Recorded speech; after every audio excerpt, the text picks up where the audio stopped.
एक ऐसी एक्ट्रेस जिसने शादी होने के बाद भी कई सारे एक्टर्स के साथ काम किया, जिसने कई सारे एक्टर्स की जिंदगी भी रंगीन बना दी थी। दोस्तों, आज हम बात करेंगे ऐश्वर्या राय के उन काले राजों के बारे में जिनके बारे में तो शायद ही आप जानते हो।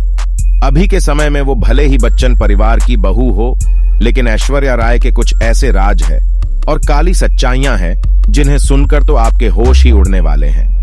दोस्तों, ऐश्वर्या राय ने इंटरनेशनल सुपर मॉडल कॉन्टेस्ट जीता था, जिसके बाद ऐश्वर्या राय आमिर खान और महिमा चौधरी के साथ पेप्सी की एक एड में नजर आई थी, जिसके बाद लैंडलाइन फोन में ऐश्वर्या राय ने मिस इंडिया प्रोजेक्ट में हिस्सा लिया था, जहां पर वह सेकंड पोजीशन पर आई थी, क्योंकि पहले नंबर पर और कोई नहीं बॉलीवुड की ही फेमस एक्ट्रेस सुष्मिता सेन थी। और दोस्तों, इसीलिए उस वक्त ऐश्वर्या राय को सुष्मिता सेन से काफी जलन भी हुई थी, क्योंकि वही कारण थी जिसकी वजह से ऐश्वर्या राय मिस इंडिया में पहले स्थान पर नहीं आ पाई। और इसके बाद ही ऐश्वर्या राय मिस वर्ल्ड की तैयारी में जुट गई। और आपको बता दे कि वह भी साल 4 में ही आयोजित हुआ था। मिस इंडिया ना सही, लेकिन ऐश्वर्या राय ने आखिरकार मिस वर्ल्ड 4 जीत लिया था। दोस्तों, बॉलीवुड की दुनिया में ऐसा भी कहा जाता है कि ऐश्वर्या राय ने हेमंत त्रिवेदी के साथ भी इश्क लड़ाया था। ऐश्वर्या राय ने जिस गाउन को पहनकर मिस वर्ल्ड जीता था, उस गाउन को हेमंत त्रिवेदी ने ही तैयार किया था, और उस वक्त ऐश्वर्या ने हेमंत त्रिवेदी के साथ काफी मजे किए थे।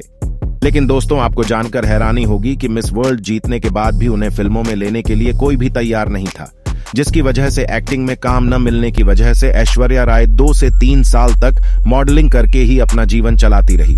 दोस्तों, मॉडलिंग के दिनों में ऐश्वर्या राय का दिल राजीव मूलचंदानी पर आया था। दोस्त, कहा जाता है कि जब ऐश्वर्या राय अपने करियर की शुरुआत कर रहे थे तो उस वक्त उन्होंने राजीव को डेट किया था। राजीव भी अपने जमाने के जाने माने मॉडल रह चुके हैं, लेकिन उन दोनों का रिश्ता ज्यादा वक्त तक नहीं चला, जिसकी वजह से कुछ समय बाद दोनों अलग हो गए थे। और थोड़े समय बाद जब डायरेक्टर्स की नजर ऐश्वर्या राय पर पड़ी, तब जाकर उन्हें फिल्मों में लेने का विचार बनाया गया। 2 साल में इरुवर नाम की एक तेलुगु फिल्म थी।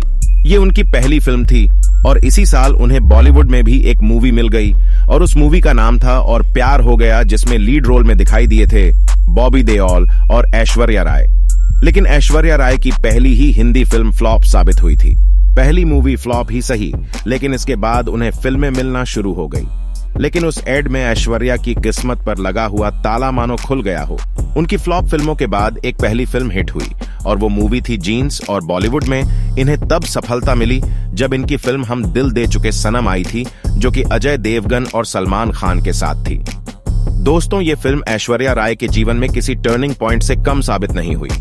एक तो इस फिल्म ने ऐश्वर्या राय का नाम बॉलीवुड में काफी बड़ा बना दिया, और दूसरी बात ये थी कि इसी फिल्म के बाद बॉलीवुड के भाईजान यानी सलमान खान हकीकत में भी अपना दिल ऐश्वर्या राय को दे चुके थे, और इसी फिल्म के बाद इनकी प्रेम कहानी आगे बढ़ी। साथ में ही ऐश्वर्या राय की एक और फिल्म आती है जिसका नाम होता है ताल, जो कि सुभाष घई की मूवी थी।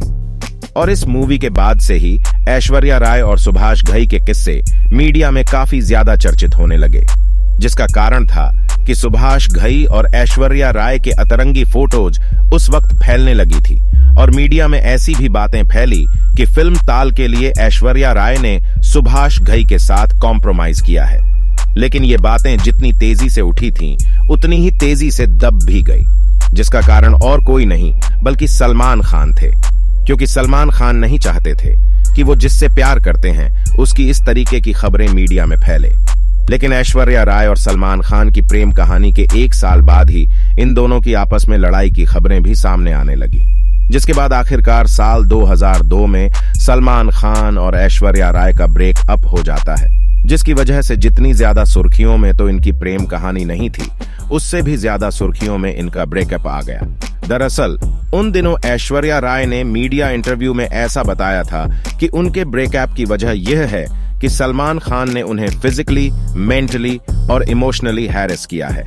और उस समय दोस्तों, ऐश्वर्या राय के शरीर पर कई सारे चोट के निशान भी देखे गए थे, जिसका कारण तो आप खुद ही समझ सकते हैं, जिसकी वजह से अंत में इन दोनों का ब्रेकअप हो गया। इसके बाद ऐश्वर्या राय का चक्कर चलता है विवेक ओबरॉय के साथ। विवेक ओबरॉय और ऐश्वर्या राय ने एक फिल्म की शूटिंग साथ में करी थी, लेकिन अजीब बात तो ये थी कि ऐश्वर्या राय विवेक ओबरॉय के साथ भी सिर्फ 2 साल के लिए ही रही थी, क्योंकि ऐश्वर्या राय के विवेक को छोड़ने की वजह भी और कोई नहीं बल्कि सलमान खान थे।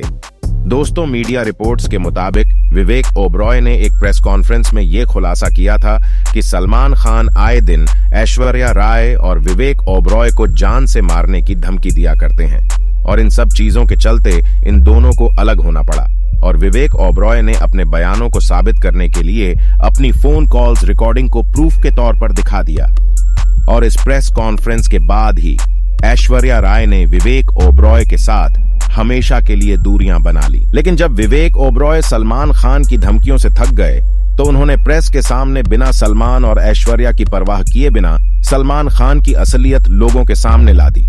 इन सब में सबसे ज्यादा नुकसान विवेक ओबरॉय का ही हुआ।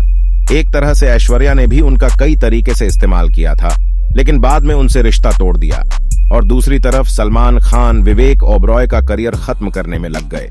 इन सब के बाद से ही उन्हें फिल्मों के ऑफर आना ही बंद हो गए क्योंकि सलमान खान ने अपनी पावर का इस्तेमाल करना शुरू कर दिया।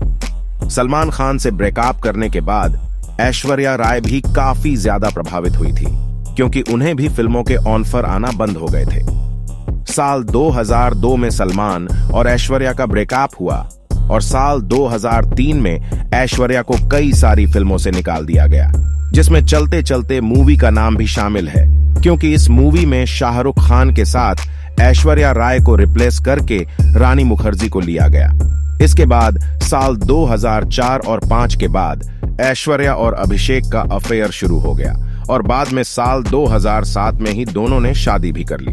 दोस्तों, ऐश्वर्या राय ने अपनी जिंदगी में इतनी ज्यादा फिल्में नहीं करी जितनी ज्यादा बार कंट्रोवर्सीज में शामिल हुआ है।